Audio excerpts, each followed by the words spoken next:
اب سنیے زکریا اور یحییٰ علیہم السلام کے واقعات۔ دن گزرتے گئے، ابراہیم اور یعقوب علیہم السلام کی نسل سے کچھ نیک لوگ پیدا ہوئے۔ ان کو آل عمران کے نام سے یاد کیا جاتا ہے۔ اللہ تعالیٰ سورہ آل عمران آیت 33 اور 34 میں فرماتے ہیں، بے شک اللہ تعالیٰ نے تمام جہان کے لوگوں میں سے آدم کو اور نوح کو اور ابراہیم کے خاندان اور عمران کے خاندان کو چن لیا کہ یہ سب آپس میں ایک دوسرے کی نسل سے ہیں، اور اللہ تعالیٰ سنتا جانتا ہے۔ جس عمران کا ذکر قرآن مجید نے کیا ہے یہ داؤد علیہ السلام کی اولاد سے ہیں۔ زکریا علیہ السلام کی بیوی، یحییٰ علیہ السلام کی والدہ عیشا اور مریم علیہ السلام کی والدہ حنا دونوں حقیقی بہنیں تھیں، اور زکریا علیہ السلام رشتے میں مریم علیہ السلام کے خالو تھے۔ اس طرح یحییٰ علیہ السلام اور مریم علیہ السلام آپس میں خالہ زاد ہیں۔ اللہ تعالیٰ نے اس دور کے کئی واقعات کی طرف اشارہ کیا ہے۔ سب سے پہلا تذکرہ مریم علیہ السلام کی پیدائش کا ہوا ہے۔ یہ واقعہ دمشق میں ہوا۔ زکریا بن دان سلیمان علیہ السلام کی اولاد میں سے تھے۔ دمشق میں زندگی گزار رہے تھے۔ عمر 100 سال سے زیادہ ہو چکی تھی۔ اس قصے کی ابتدا قرآن مجید نے عمران کی بیوی سے کی ہے۔ وہ مریم علیہ السلام کی ماں اور عیسیٰ ابن مریم کی نانی ہیں۔ عمران کی بیوی کے ہاں عرصہ دراز سے کوئی اولاد پیدا نہ ہوئی تھی۔ ایک دن انہوں نے ایک چڑیا کو دیکھا، وہ اپنے بچوں کو خوراک کھلا رہی تھی۔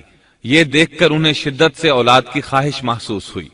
انہوں نے اللہ سے دعا کی، اللہ نے ان کی دعا کو قبول فرمایا۔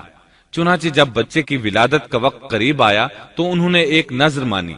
سورہ آل عمران آیت 35 میں اللہ تعالیٰ فرماتے ہیں، جب عمران کی بیوی نے کہا، اے میرے رب، میرے پیٹ میں جو کچھ ہے اسے میں نے تیرے نام آزاد کرنے کی نذر مانی ہے، تو میری طرف سے قبول فرما، یقیناً تو خوب سننے والا اور پوری طرح جاننے والا ہے۔ انہوں نے اللہ تعالیٰ سے اولاد کی دعا کی۔ اللہ تعالیٰ کے حکم سے جب انہیں بچہ پیدا ہونے کی امید ہوئی تو انہوں نے نذر مان لی کہ جس بچے کو جنم دوں گی اسے اللہ کے لیے آزاد چھوڑ دوں گی تاکہ وہ بیت المقدس کی خدمت کرے۔ زکریا علیہ السلام اور آل عمران بیت المقدس کی طرف نقل مکانی کر چکے تھے۔ بیت المقدس یہودیوں کی عبادت گاہ تھی۔ یہ ان کا طریقہ تھا کہ اپنی اولاد کے بارے میں بیت المقدس کا خادم بنانے کی نذر مانا کرتے تھے۔ بچہ پیدا ہوتا تو علماء کے سپرد کر دیتے، وہ اسے تورات پڑھاتے تاکہ وہ عبادت کرنے والا بن جائے، بیت المقدس کی خدمت کرے۔ لیکن ان کے ہاں بچی پیدا ہوئی۔ بچیوں کو تو خدمت کے لیے وقف نہیں کیا جاتا تھا۔ سورہ آل عمران آیت 36 میں ہے، جب بچی پیدا ہوئی تو کہنے لگیں، پروردگار میرے ہاں تو لڑکی ہوئی ہے، اللہ تعالیٰ کو خوب معلوم ہے کہ کیا اولاد ہوئی ہے، اور لڑکا لڑکی جیسا نہیں، میں نے اس کا نام مریم رکھا ہے، میں اسے اور اس کی اولاد کو شیطان مردود سے تیری پناہ میں دیتی ہوں۔